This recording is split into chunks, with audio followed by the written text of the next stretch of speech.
السلام علیکم ورحمۃ اللہ وبرکاتہ۔ آج میں مولانا طارق جمیل صاحب کی یہ گفتگو غالباً آج ہی اپلوڈ ہوئی ہے، دیکھ رہا تھا۔ چند چیزیں اس حوالے سے میں آپ کے ساتھ شیئر کرنا چاہتا ہوں، اور میں چاہوں گا کہ آپ بھی اسے غور سے سماعت فرمائیں۔ 15 شعبان کی رات میں ہمارے ملکوں میں، جو ہمارے عجمی ملک ہیں، اس میں وہ کچھ ہو رہا ہے جو نہ میرے نبی نے کیا، نہ صحابہ نے کیا، نہ تابعین نے کیا۔ یہاں یہ بات مولانا حق بجانب ہے کہ 15 شعبان کی رات کو یا اس کے دن کو جو اعمال کیے جاتے ہیں وہ اللہ اور اس کے رسول صلی اللہ علیہ وسلم سے یا صحابہ سے ہرگز ثابت نہیں ہے۔ عجیب و غریب عبادات گھڑ لی ہیں، عجیب و غریب اس کے اعمال بنا بتایا، جیسے یہاں کوئی صلاۃ تسبیح کی جماعت کرا رہے ہوتے ہیں، کوئی اجتماعی تہجد پڑھ رہے ہوتے ہیں، کوئی دیگیں چڑھا رہے ہوتے ہیں، کوئی آتش بازی کر رہے ہوتے ہیں۔ یہ تمام کے تمام اعمال بہرحال فضول غلو ہیں، ہو گیا ہے، غلو بھی ہے اور بدعت بھی ہے۔ بالکل درست فرمایا ہے۔ اور کچھ علماء نے اس کے رد میں اس کا اتنا انکار کیا ہے کہ اس رات کی کوئی فضیلت ہے ہی نہیں۔ یہ بھی ٹھیک نہیں، یہ بھی ٹھیک نہیں ہے، یہ فرما رہے ہیں۔ اس رات کی فضیلت میں جتنی احادیث ہیں وہ ضعیف ہیں، یہ بالکل لیکن درست اتنی فرمایا ہے۔ کثرت سے ہیں کہ ان سب کا مل کر جمع ہو کر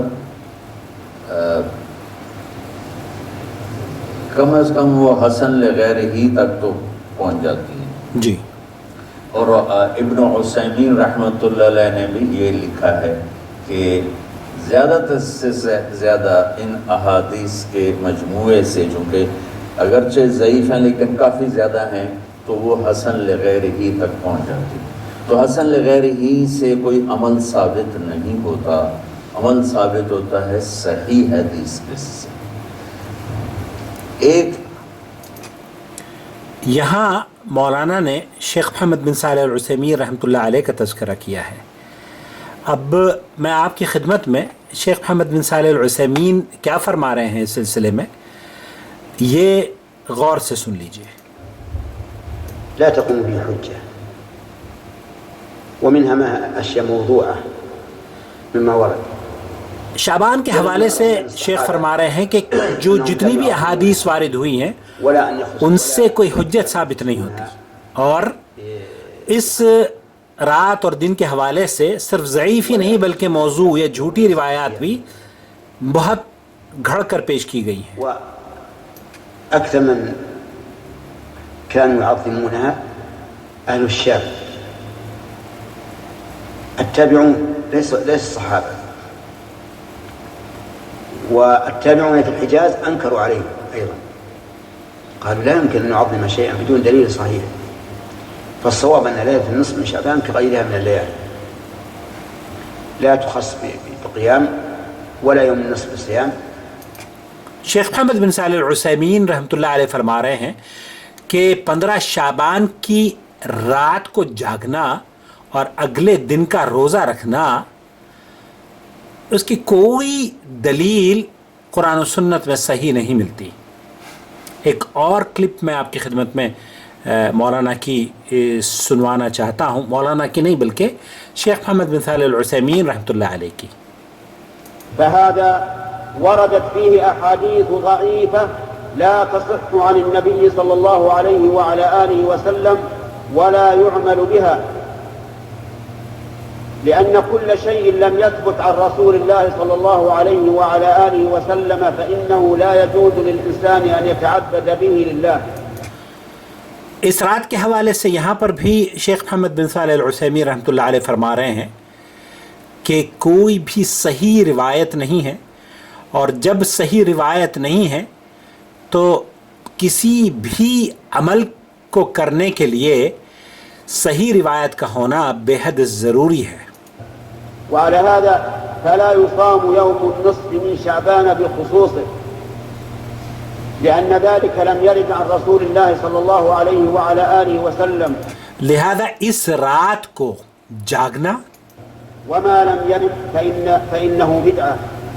اس رات کو جاگنے کی کوئی روایت نہیں ملتی، اور جو لوگ جاگتے ہیں وہ بدعت کرتے ہیں۔ النقطة الثالثة فضل ليلة النصف منه، وهذا أيضا فيه أحاديث ضعيفة لا تصح عن النبي صلى الله عليه وعلى آله وسلم، وعلى هذا رات کو جاگنے کی بھی اور دن کو روزہ رکھنے کی بھی کوئی روایت صحیح نہ ہونے کی وجہ سے بدعت عمل ہے۔ ليلة النصف من شعبان كليلة النصف من رجب أو من ربيع أو من جمادى أو من غيرهن من الشهور. اور صحیح روایت اس کی فضیلت کے نہ ہونے کی وجہ سے اس رات کی کوئی اہمیت نہیں، اور یہ رات دوسری راتوں کی طرح ہی شمار کی جائے گی، جیسے کہ رجب کی یا شعبان کی یا دوسرے کسی ذی القعدہ اور ذی الحج کے جتنے بھی ایام ہیں ان ایام کی راتوں کی طرح سے یہ راتیں بھی شمار کی جائیں گی۔ لا تمتاز هذه الليلة أعني ليلة النصف من شعبان بشيء، بل اس رات کی کوئی روایت نہ ہونے کی وجہ سے یہ دوسری راتوں سے بالکل ممتاز نہیں ہوتی، اور یہ دوسری راتوں ہی کی طرح ہے۔ هي كغيرها من الليالي لأن الأحاديث الواردة في ذلك ضعيفة. النقطة الرابعة تخصيصها بقيام، وهذا أيضا بدعة لأنه لم يرد عن النبي صلى الله عليه وعلى آله. شیخ محمد بن صالح العثیمین رحمۃ اللہ علیہ بھی یہی فرما رہے ہیں کہ تخصیصها بقیام، تہجد کے لیے اس رات کو چننا اور تہجد اور صلاۃ التسبیح وغیرہ پڑھنا یہ بدعت عمل ہے۔ وسلم أنه كان يخصص تلك الليلة بقيام، بل هي كغيرها من الليالي. إن كان الإنسان قد اعتاد أن يقوم الليل فليقم تلك الليلة أسوة بغيرها من الليالي. اگر کسی شخص کی روزانہ تہجد میں تہجد گزار شخص ہے اور روزانہ تہجد پڑھتا ہے تو اس کے لیے کوئی حرج نہیں ہے وہ رات کو اٹھے اور اس رات بھی دوسری راتوں کی طرح سے تہجد کو پڑھے۔ وإن كان ليس من عادته أن يقوم الليل فإنه لا يخصص ليلة النصف من شعبان بقيام، لأن ذلك لم يرد عن النبي صلى الله عليه وعلى آله وسلم. وأبعد من ذلك أن بعض الناس يخصصها بقيام ركعات معدودة لم ترد عن النبي صلى الله عليه وعلى آله وسلم. اور شیخ محمد بن صالح العثیمین رحمۃ اللہ علیہ یہاں اس طرح کی راتوں اور اس طرح کی نمازوں کے بارے میں فرما رہے ہیں جو کہ اللہ کے رسول صلی اللہ علیہ وسلم سے ثابت ہی نہیں ہیں، مختلف انداز کی، جیسے کہ ہمارے یہاں صلاۃ الفیہ کے نام سے بنائی گئی نماز ہے اس کو گھڑ کر لوگ پڑھتے ہیں۔ إذن لا نخصص ليلتها بقيام. النقطة الخامسة هل يكون تقدير القضاء في هذه الليلة؟ بمعنى هل يقدر في تلك الليلة ما يكون في تلك السنة؟ اور کیا اس رات قسمت کے فیصلے ہوتے ہیں؟ والجواب لا. اور جواب یہ ہے نہیں، اس رات قسمت کے فیصلے نہیں ہوتے۔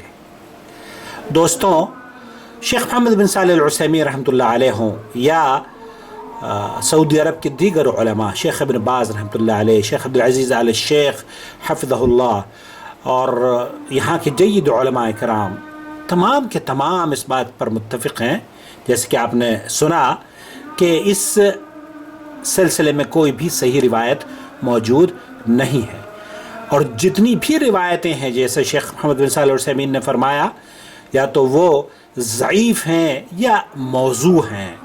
اللہ رب العالمین سے دعا ہے کہ اللہ رب العالمین ہمیں امت مسلمہ کو خاص طور پر صحیح احادیث پر مبنی اعمال کرنے کی توفیق سے نوازے، اور اللہ رب العالمین ہمیں بدعتوں سے بچاتے ہوئے قرآن و سنت پر عمل کی توفیق، آمین یا رب العالمین۔ والسلام علیکم ورحمۃ اللہ وبرکاتہ۔ دوستوں، ہمارا چینل یوٹیوب چینل